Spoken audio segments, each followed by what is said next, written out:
Oh, I like it a lot. It tastes pretty good. Yes, I like it. Yeah, enjoy it.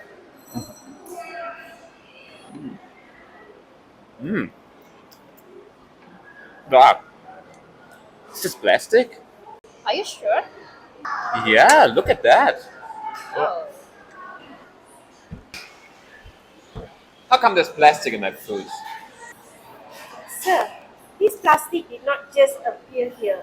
It's actually from either you or me. What do you mean from me? Yes, you can also be the cause of this plastic to be in this food. The restaurant owner's words got Max thinking, reminding him of a scene from 10 years ago, when he and his family were having a picnic by the sea and casually tossed plastic waste into the ocean. What happens to plastics after 30 years?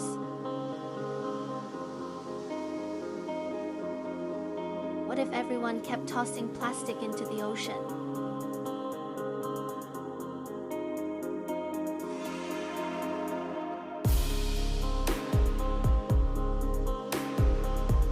Actually, what we leave behind never truly disappears. These plastic waste might break down into microplastics and end up in our bodies. Microplastics. Microplastics are tiny specks of plastic, less than 5 millimeters long. Think, anything shorter than the width of a pencil eraser. They come in two main categories. The first type is known as primary, which are already small plastics like glitter, and are directly released into the environment.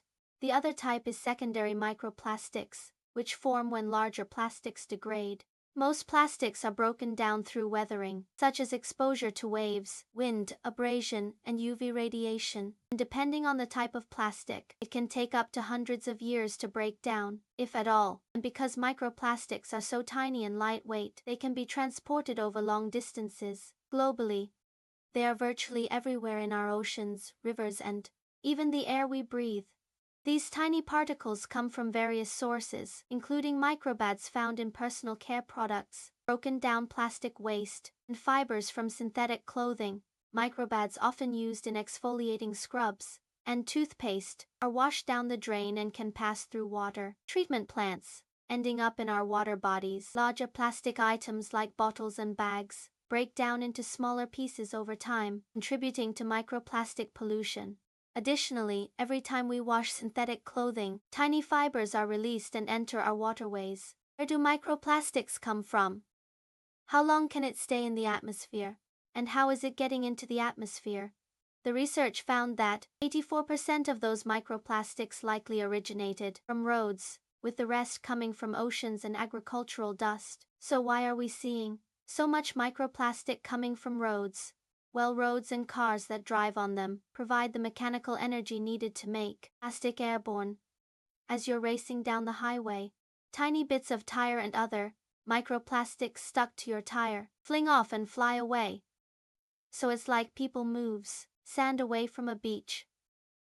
Cars can move plastic away from cities and then also move those plastics high into the atmosphere. Marine life is significantly affected by microplastics. Is this fish healthy? What are those tiny little things in its stomach? That's microplastic. But how did it get there? 8 million tons of plastic litter enters the ocean annually. Microplastics are ingested by zooplankton and other small sea creatures. This is how they enter the food chain.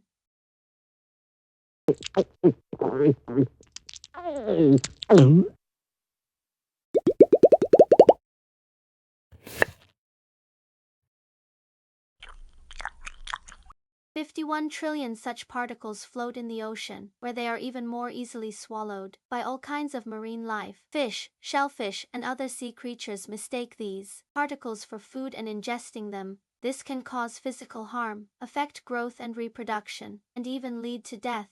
Furthermore, when these contaminated sea creatures are eaten by large predators, including humans, microplastics make their way onto human plates. Yes, microplastics have made their way onto our plates. Studies have found microplastics in seafood, tap water, bottled water, and even sea salt. This means that our daily meals might be serving us a side of plastic. How do microplastics get into our bodies? There are 3 ways we can ingest it. For example, we can drink them through bottled or tap water.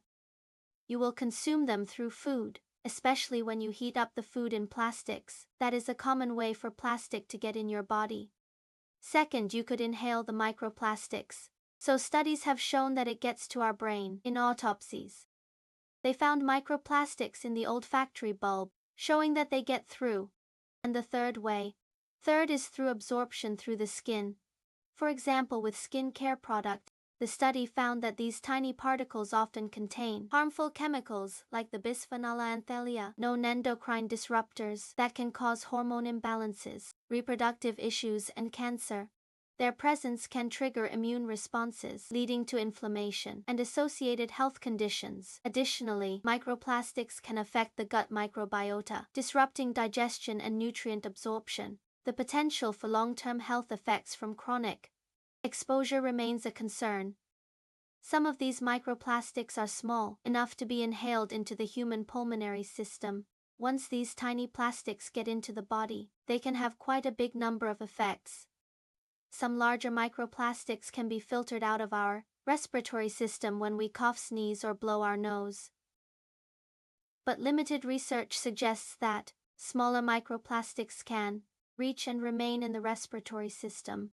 Imagine you are working in a synthetic fiber factory. Continued exposure to plastics can lead to inflammation and bad respiratory condition.